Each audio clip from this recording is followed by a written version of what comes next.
Hello everyone, my name is Emma, and I work as an editor at a big publishing company in the city.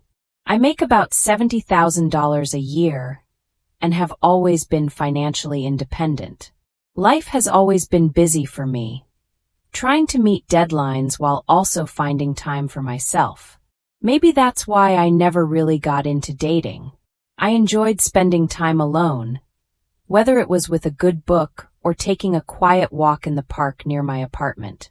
But everything changed one sunny Sunday that seemed like any other.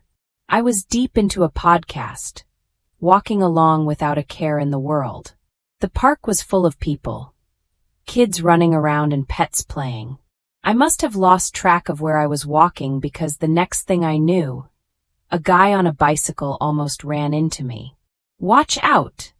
he shouted, swerving at the last second. His voice was sharp, and I could tell he was annoyed. "I'm so sorry," I said quickly, pulling out one of my earbuds. I hadn't realized I'd wandered onto the bike path. He stopped his bike and turned around, now looking more amused than angry. "You've got to watch where you're going. This path can be a jungle sometimes." "Yeah, my bad. Totally my fault," I admitted, feeling a bit embarrassed. I brushed a stray strand of hair from my face and gave him a shy smile. He laughed, and just like that, the tension was gone. "I'm Ryan," he said, extending his hand. "Emma," I replied, shaking his hand. His handshake was firm and confident. "So, Emma, are you always this distracted, or is it just my charming presence?" he said with a playful grin that made me laugh. "Just a long week at work. My brain is already in weekend mode," I said. "Fair enough. I was just about to grab a coffee at that cafe over there." He pointed to a small place at the edge of the park. "Care to join me? As a peace offering for almost running me over." I thought about it for a moment.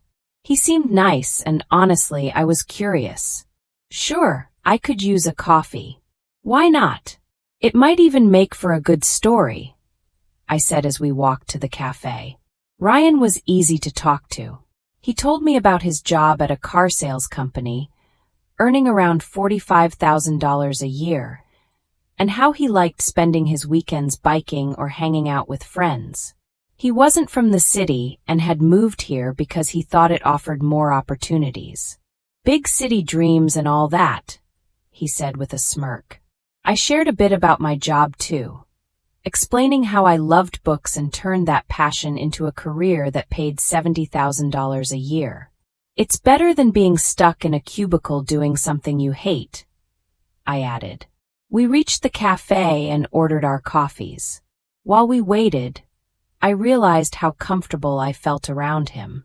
It was strange because I'm usually a bit reserved around new people, but with Ryan, the conversation just flowed.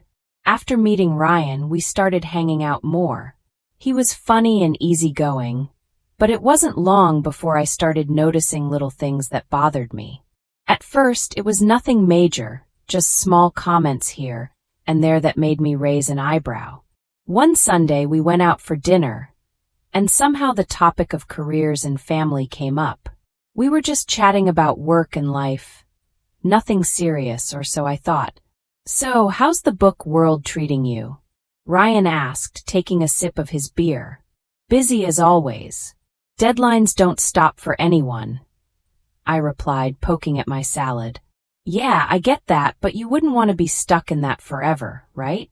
I mean, eventually you'd want to settle down, maybe cut back on work hours," Ryan said casually. I paused, my fork midair. "Not really, Ryan. I love what I do. I don't see myself giving it up anytime soon, or ever really." Ryan shrugged. "Sure, but what about when we have kids? Wouldn't you want to be around more?" The question caught me off guard. "We?" I chuckled nervously. "That's jumping way ahead, don't you think?" He laughed it off. "Yeah, you're right. Just thinking out loud, I guess." I tried to shake off the discomfort, but it lingered. A few weeks later, Ryan invited me to have dinner with his parents. I figured it was a good sign. Things were getting serious and all. I was nervous but hopeful. That dinner, though, opened my eyes a bit more. His parents lived in a cozy, well-kept house in the suburbs. His mom, Mrs. Parker, was all smiles when we arrived. "Emma, so lovely to finally meet you. Ryan has told us so much about you," she gushed, pulling me into a hug. "Thank you for having me, Mrs. Parker. It's great to meet you too," I managed to reply with a smile. Dinner was going well until Mrs. Parker started talking about family and marriage. "You know, Ryan was always the responsible one," she said, serving herself more potatoes. "We've always told him how important it is to find a good girl who knows how to take care of a home." Ryan's dad nodded in agreement. "Absolutely. It's about building a strong foundation. A man needs to provide and a woman, well, she takes care of the home." I glanced at Ryan, hoping he'd say something, but he just focused on his food. Mrs. Parker continued, "That's how we raised our boys. Family first, right, Ryan?" "Right, Mom," Ryan finally said, looking up. His agreement felt like a punch to the gut. I tried to stay calm. It's interesting because I've always been very focused on my career. I love my job and believe in contributing equally. Mrs. Parker smiled, but it felt forced. "Of course, dear, but you'll see. Priorities change when you have children. It's only natural for a woman to want to stay at home with her babies." The rest of the evening passed in a blur.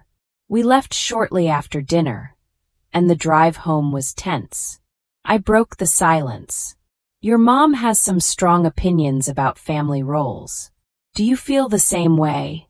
He hesitated, then said, "I think there's some truth to it. It worked for my parents." Despite the uneasy dinner, our relationship continued. Somehow, the good times seemed to outweigh the bad, and I found myself agreeing to marry him. Looking back, love must have blinded me because those warning signs were still there, lurking in the back of my mind. The wedding planning began, and it was all a whirlwind. Ryan wanted something simple, and so did I. We decided on a modest ceremony with just close family and friends. But as the day approached, the real pressure started to build, not about the event, but about what our lives would be like afterward. After the ceremony, at the reception, Ryan's mom pulled me aside. Her smile was wide, but her eyes were serious. "Emma, dear, I'm so happy for you both. Remember, a good wife supports her husband no matter what." "Thank you, Mrs. Parker. I intend to be a supportive partner," I replied, trying to keep my voice steady. "And remember, dear, when the babies start coming, it's best if you're at home. You can't trust strangers to raise your children," she added. Her words felt like a warning, and the finality in her tone made my stomach turn. Later, when Ryan and I were alone, I said, "Your mom talked to me about kids and me not working." I watched his reaction closely. "Yeah, she's just looking out for the future. She means well, Emma. You know how moms are." Ryan brushed it off, taking a sip of his champagne. "But you know I'm not planning to quit my job, right? Even when we have kids," I said, needing him to understand. Ryan paused, his face serious. "We'll see, Em. Things change. We'll do what's best for our family." After our wedding, Ryan suggested we move to a larger apartment closer to his work at the car sales company. The place was nice, bigger than our old one, but it was right next door to his parents' house. I had my doubts about why he chose this particular spot, but I agreed, hoping for the best. The rent was $1,800 per month, a bit high but manageable with our combined $115,000 income. Once we settled in, the reality of our new life together began to show. Ryan started bringing up his idea of a traditional family more often, where he would be the breadwinner and I would handle the household and eventually the kids. One evening, we sat down with our finances spread across the dining table. a mess of bills and budgets under the dim light. I tried to show him how keeping both our jobs was better, especially with the economy being unstable. Our combined income allowed us to save about $10,000 a year after accounting for rent, bills, and living expenses. Look at these numbers, Ryan. With both incomes, we're not just getting by, we're actually saving. It doesn't make sense for me to quit my job, I said, pointing at the spreadsheet showing our $10,000 yearly savings. Ryan shook his head, pushing the papers away slightly. It's not just about the money, Em. It's about having a real family life. You know, like my parents had. I sighed, feeling frustrated. But it's not the past, Ryan. Things are different now. We both need to contribute. He didn't seem convinced, and the discussion ended with a heavy silence. The situation got more complicated with his mother, Mrs. Parker, living so close. She dropped by often unannounced, each visit with a new critique about how I was managing our home. One afternoon, I was sorting through some work emails when she came in without a greeting and started inspecting the house, wiping her finger along the bookshelf, looking for dust. Emma, you really should focus more on keeping a cleaner house. A dusty home is not a healthy home, she said, her tone sharp. I clenched my teeth, trying to stay calm. I cleaned yesterday, Mrs. Parker, and I work full-time. It's just a little dust. That's just it, you work too much. If you were home more, maybe things wouldn't slip through, she countered, walking over to the linen closet. She pulled out a sheet, checking for any signs of improper laundering. I followed her, my hands clenched into fists at my sides, trying to keep my cool. I manage my time just fine, Mrs. Parker. Ryan and I are both happy with how things are, I said. She shook her head and moved to the kitchen to check the contents of our fridge. A woman's place is taking care of her home and husband. All these modern ideas about women needing careers are nonsense. Every comment stung, and I felt my defenses rising. Maybe that worked for you, but I'm not you. I'm not going to quit my job and become someone I'm not. When Ryan came home that evening, I tried to explain how suffocating his mother's visits were becoming. He listened, but his response chilled me. Mom's just trying to help, Emma. She has a lot of experience running a home. But it's our home, not hers. I need you to stand up for me, for us, I pleaded. Ryan looked torn but finally said, She's my mom, Emma. She means well. We should at least consider her advice. The argument that night was long and painful. We went to bed angry, the first of many silent nights. As the days turned into weeks, I felt more like an outsider in my own home, constantly judged and found wanting. The pressure to conform to an outdated idea of a wife was relentless, and my resolve to maintain my independence was tested every day.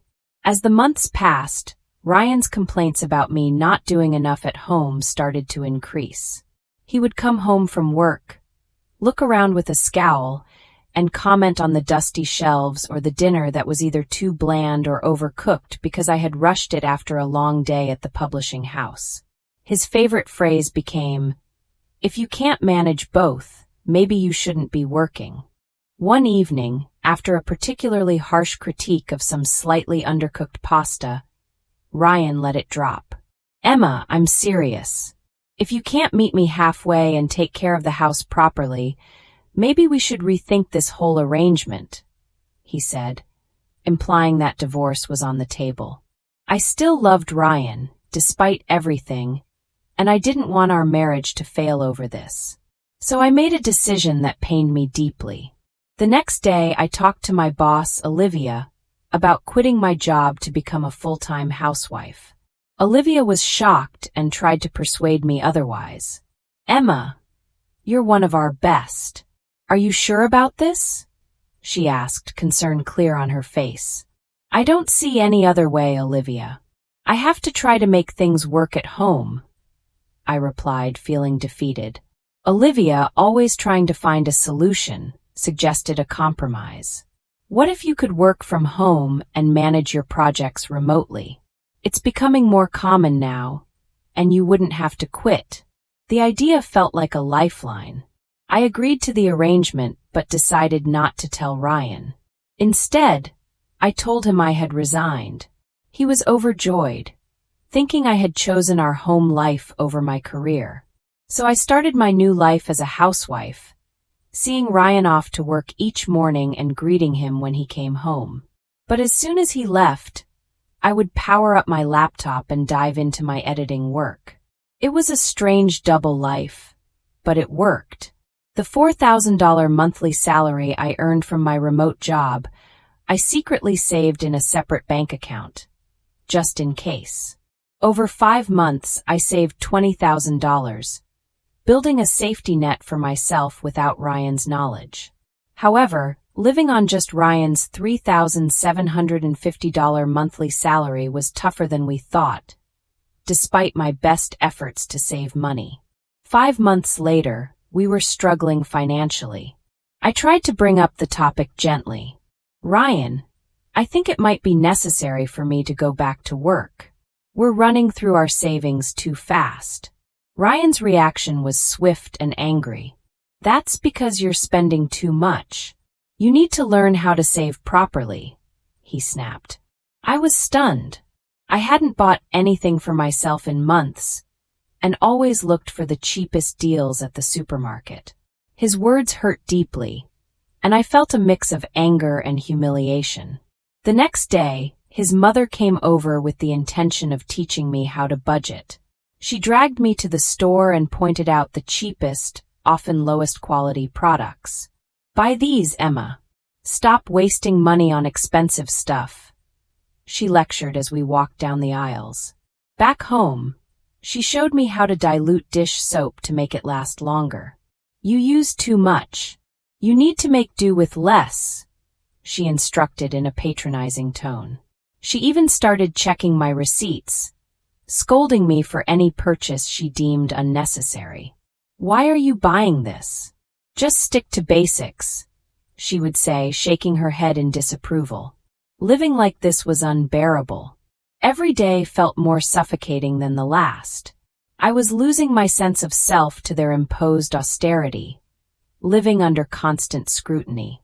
The situation was becoming impossible to bear. I felt trapped in a life of pretend submission, with every part of me screaming for escape. But for now, I held on, biding my time and planning my next steps carefully. It all reached a boiling point one drizzly Friday evening. I was on the phone in the living room, pouring my heart out to my mom. I just don't know how much more I can take, Mom. His mother is always here, teaching me how to stretch every dollar until it screams. I get it, we need to save, but this is too much. Mom's voice was full of concern and anger. Emma, that's not normal. You need to talk to Ryan about setting boundaries.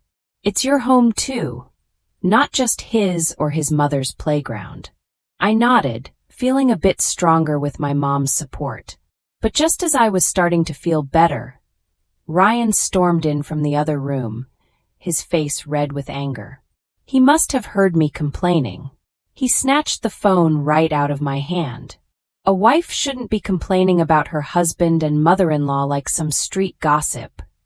He snapped into the phone before hanging up. I was shocked, my hand shaking slightly.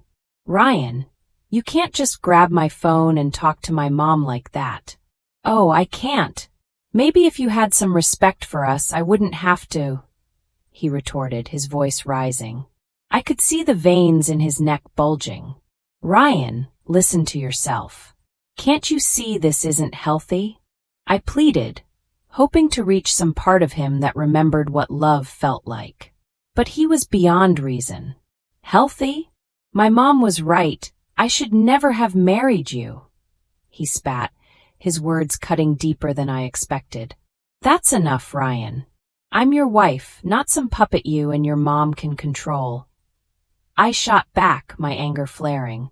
Then act like it or leave, he shouted, his face inches from mine. I stared at him, disbelief and sadness warring inside me. You want me to leave? At 6 a.m.? It's dark and pouring rain outside. If you don't like how things are, then yes, get out, he replied coldly, his eyes unyielding. I knew then that nothing I could say would change his mind or the situation.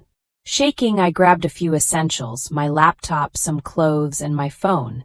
When I reached for my purse, Ryan was quicker, snatching it away. You think you're leaving with this?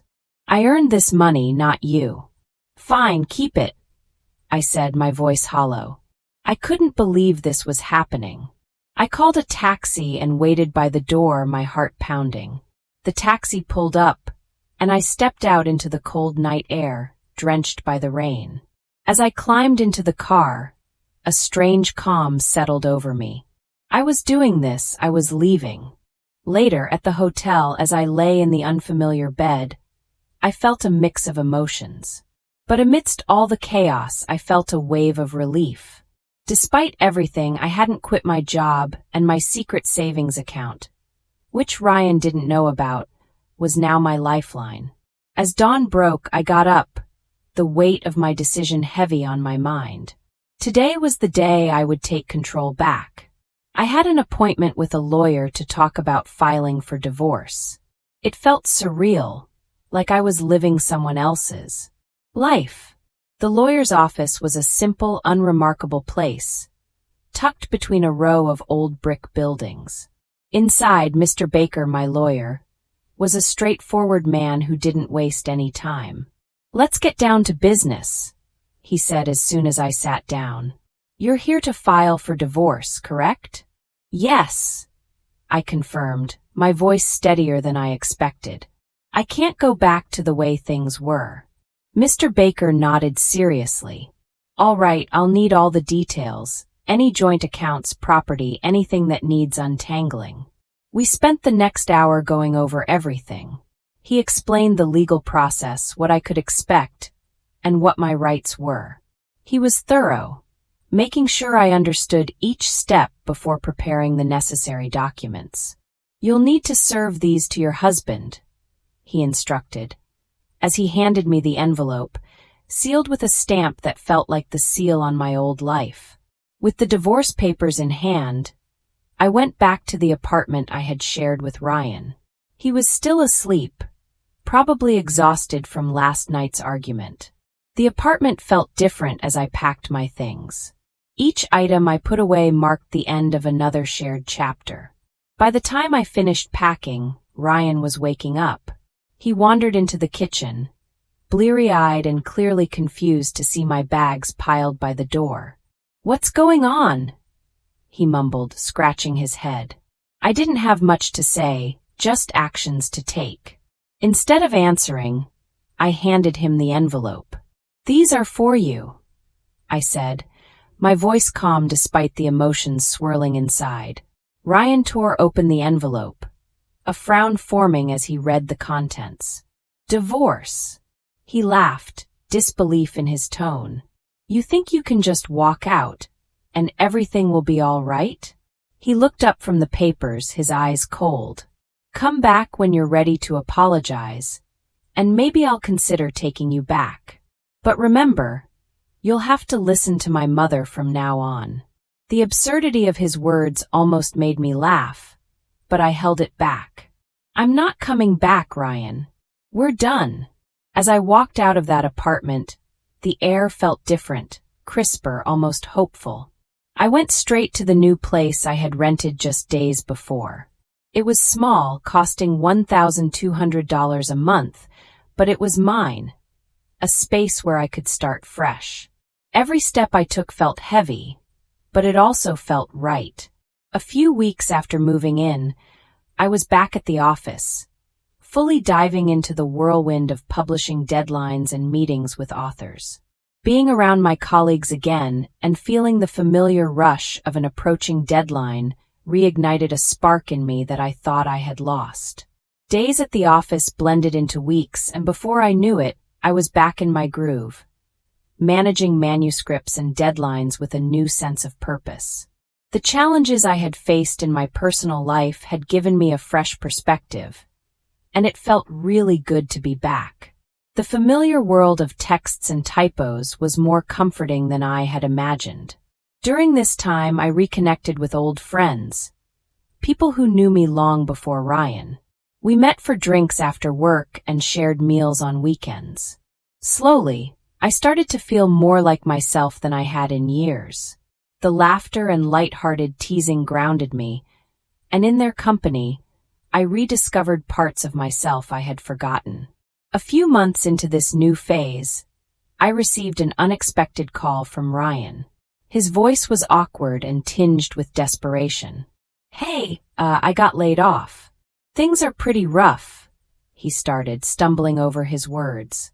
"I was thinking maybe you could help me out financially and, maybe we could start over, rebuild. I mean, if you apologize to me and my mom and show some commitment." His request hung in the air, audacious and somewhat insulting, given our history. "Ryan, you really think I'd come back to support you and your parents after you kicked me out? You're out of a job now, and suddenly all your high and mighty principles are gone." There was a pause. "So that's a no?" he asked, sounding smaller and deflated. "Ryan, I'm doing really well, and honestly, I'm enjoying my freedom too much to give it up again. I hope you find your way, but it won't be with me." My words were firm, sealing the end of our relationship. After hanging up, I felt a surge of empowerment. Ryan's ridiculous call had reaffirmed something important for me. I was truly free now.